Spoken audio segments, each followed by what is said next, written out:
warahmatullahi wabarakatuh. Saya Ega Kurnia Agustiani dengan NPM 202001574 dengan prodi jurusan Bimbingan dan Konseling.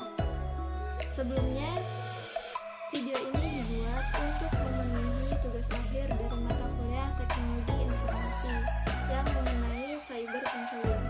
Cyber Counseling sendiri merupakan salah satu strategi bimbingan dan konseling yang bersifat virtual atau konseling yang berlangsung melalui bantuan koneksi internet.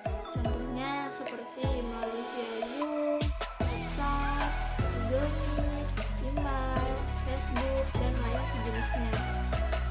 Cyber counseling ini juga sering disebut dengan e-counseling atau electronic email counseling, online terapi, email terapi, atau email counseling. Yang mana cyber counseling juga bertujuan untuk mendukung membuat inovasi sendiri dari bimbingan dan counseling di zaman yang sekarang ini. Juga memudahkan proses counseling karena lebih cepat, tepat, dan efisien, juga fleksibel dari segi waktu dan tempat. Berikut contoh video cyber counseling.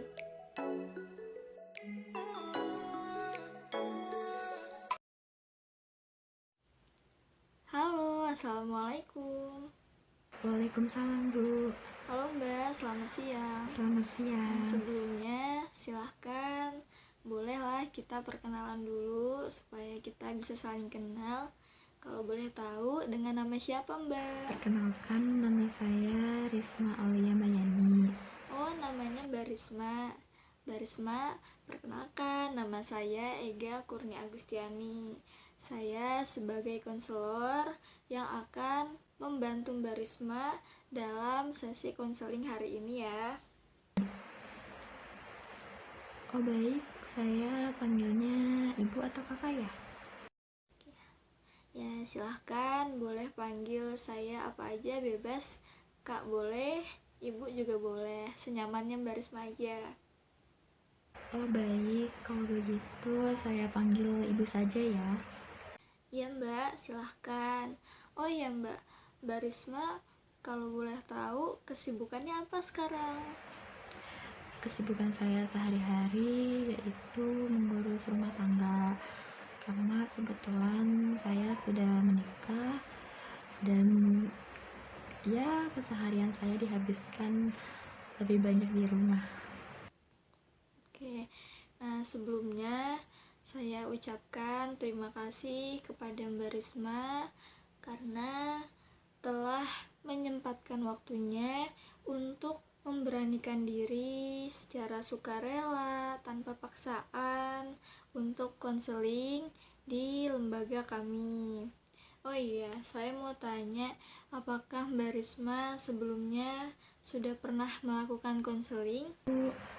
Kebetulan ini pengalaman pertama saya mengikuti konseling ini, dan itu pun saya direkomendasikan oleh teman saya. Saya sebelumnya belum tahu bahwa bimbingan konseling itu seperti apa. Oh begitu, baik Mbak. Nah, karena Mbak Risma ini baru pertama kali melakukan konseling, mungkin saya akan menjelaskan mengenai konseling ya Mbak Risma. Jadi bahwasannya konseling itu merupakan suatu layanan bantuan di mana terdapat klien atau orang yang ingin dibantu, orang yang mempunyai masalah yang ingin untuk dibantu, juga ada konselor yang memberikan bantuan. Nah, posisinya di sini Mbak Risma sebagai klien dan saya sendiri sebagai konselor yang akan memberikan bantuan kepada Mbak Risma menyelesaikan atau mencari jalan keluar dari permasalahannya Mbak Risma.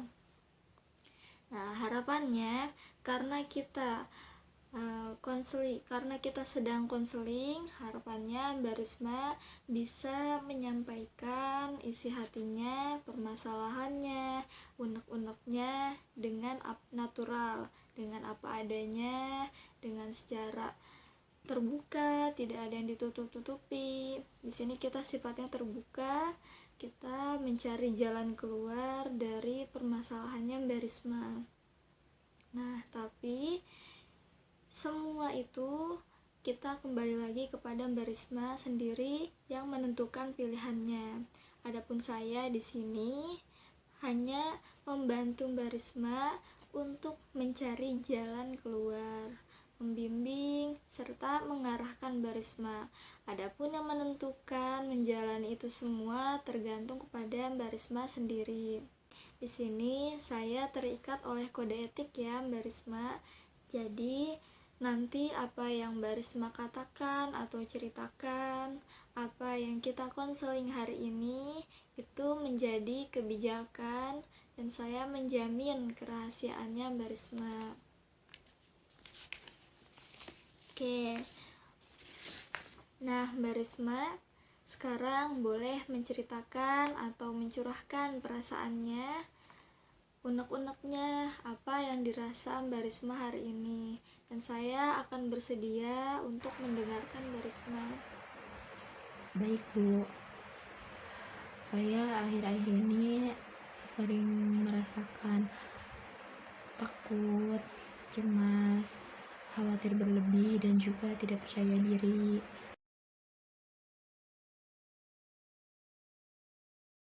Oh, Mbak Risma akhir-akhir ini merasa takut, khawatir, cemas berlebih terutama ketika bersosialisasi dengan orang lain ya. Boleh diceritakan kenapa Mbak Risma bisa merasakan hal seperti itu? Iya Bu, dan belakangan ini juga saya merasa bahwa saya menjadi sedikit lebih murung dari biasanya. Oh iya. Nah, memangnya apa sih Mbak yang menjadikan ketakutan Mbak Risma? Kenapa bisa seperti itu? Penyebab saya merasakan hal-hal seperti tadi itu, saya itu sering banget ngerasa sering tidak percaya diri saat sedang berkomunikasi dengan orang lain, merasa seperti takut dan khawatir, cemas berlebih saat akan dan juga saat sudah selesai ngobrol gitu Bu dengan mereka, pasti perasaan itu selalu muncul. Seperti saya tuh merasa takut dari perkataan atau perilaku saya ada yang menyakiti hati mereka, seperti itu Bu. Oh begitu. Nah baik, saya paham apa yang dirasakan Mbak Risma hari.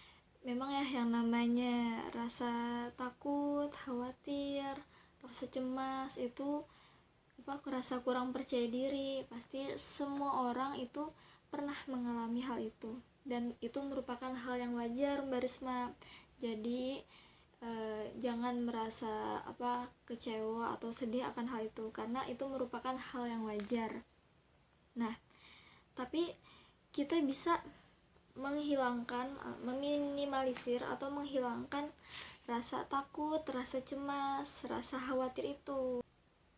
Kalau saya boleh kasih saran, kita bisa mungkin untuk meminimalisir atau menghilangkan rasa cemas, takut, khawatir secara berlebih, mungkin kita bisa menghadapi rasa takut itu. Memang yang namanya rasa takut itu pasti ada saja. Nah, baik itu takut akan fisik, mental, ataupun emosional, interaksi atau bersosialisasi dengan orang, itu kita bisa menanamkan pada diri kita bahwa tidak ada yang perlu ditakuti. Kita bisa tanamkan pada diri kita bahwa tidak ada yang bisa mendatangkan kebaikan atau keburukan kecuali dengan izin Tuhan. Nah, jadi dengan kita menanamkan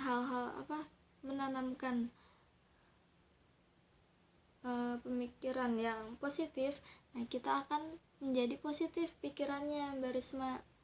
Nah, selain itu kita seperti bisa dilakukan hal apapun yang meningkatkan rasa percaya diri, mencoba lebih terbuka kepada orang lain supaya terbiasa, sehingga rasa takut itu tidak ada di pikiran kita.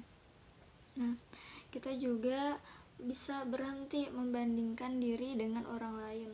Kadang ya mungkin ada perasaan gimana kita membandingkan dengan orang lain. Kenapa kok orang lain bisa ya seperti itu, saya enggak. No, jangan seperti itu. Nih, saya kasih tahu Mbak Risma. Jadi memang ya, kita ini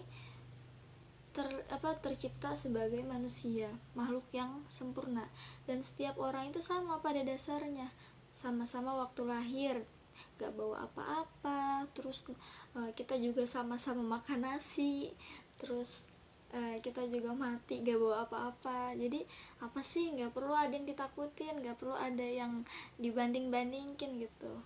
Kalau misalnya dia bisa